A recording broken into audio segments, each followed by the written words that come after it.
ప్రజలకు మనమిచ్చే గౌరవమే పార్టీకి శ్రీరామ్ రక్ష అని టీడీపీ నేతలు కార్యకర్తలకు చంద్రబాబు హితబోధ చేశారు. ఎవరూ ఇగోలకు పోకుండా ప్రజలతో మమేకం కావాలని స్పష్టం చేశారు. స్థానిక సంస్థల ఎన్నికలకు సిద్ధం కావాలని పిలుపునిచ్చారు. మిత్రపక్షాలతో సఖ్యత సమన్వయంతో ముందుకు సాగాలని మార్గనిర్దేశం చేశారు. ఓటరు జాబితా స్పెషల్ డివిజన్లో భాగంగా ఓట్ల నమోదు విషయంలో లీడర్లు క్యాడర్ జాగ్రత్తగా ఉండాలని సూచించారు. సోషల్ రీ ఇంజనీరింగ్ చేయడమే పార్టీ విధానమని తెలిపారు. అందరికీ చెప్తున్నా, క్యాడర్ ని గౌరవంగా చూసుకోవాలి. ఏ స్థాయి నాయకుడైనా party first, cadre cadre cadre. ఎవరు ఇగ్నోర్ చేసినా వాళ్ళని ఉపేక్షించేది లేదు. 175 మంది ఎమ్మెల్యేలే కాదు నాయకులు, 25 మంది ఎంపీలే కాదు నాయకులు. బూత్ స్థాయిలో ఉండే ప్రతి ఒక్క కార్యకర్త నాయకుడే. మనం తయారు చేయవలసింది అనుచరులు కాదు, నాయకుల్ని తయారు చేయాలి. వెనుకబడిన వర్గాలు తెలుగుదేశం పార్టీకి వెన్నెముక. అలాంటి వెనుకబడిన వర్గాలకి మనం రుణపడి ఉన్నాం.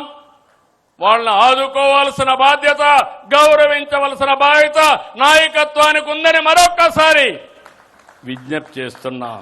మళ్లీ మిమ్మల్ని కోరుతున్నా, స్థానిక ఎన్నికలకు సిద్ధంగండి. ఎవ్వరు కూడా ఇగ్నోర్ చేయొద్దండి.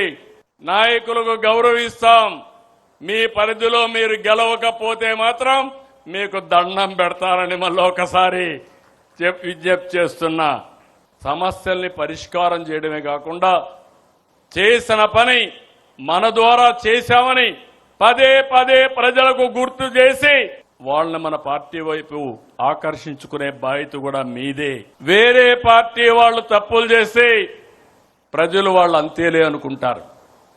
కానీ మన టీడీపీ వాళ్ళు సిగ్నల్ జంప్ చేసినా అది ఒక పెద్ద నేరంగా పరిగణిస్తారు. ఈ విషయం మీరు గుర్తుపెట్టుకోవాల్సిన అవసరం ఉంది. అది మన పార్టీ విశ్వసనీయత. కూటమి ధర్మాన్ని పాటిద్దాం. మిత్రపక్షాలతో ఐక్యంగా సఖ్యతతో ఉందాం. మళ్లీ రేపు ఏ ఎన్నికలు పెట్టినా ఆనాటి కంటే ఎక్కువ ఓట్లు సాధిస్తే అది మన పర్ఫార్మెన్స్. తక్కువ వస్తే ఎక్కడో లోపం జరిగింది, ఆ లోపాన్ని కరెక్ట్ చేసుకోవాల్సిన అవసరం ఉంది. పార్ట్ టైం పాలిటిక్స్ వద్దు, అహంకారం వద్దు, ఎగోలకు పోవద్దండి. అధికారం శాశ్వతం కాదు. ఎప్పుడు కూడా మీరు మెయింటైన్ చేసే రిలేషన్సే పర్మనెంట్. మనం ఇచ్చే గౌరవమే మనకు శ్రీరామ రక్ష. అందుకే మీ అందరినీ కోరుతున్నా, ప్రతి నాయకుడు కార్యకర్త జనంతో మమేకం కావాలి. ప్రభుత్వానికి పార్టీకి వారధిగా ఉండాలి.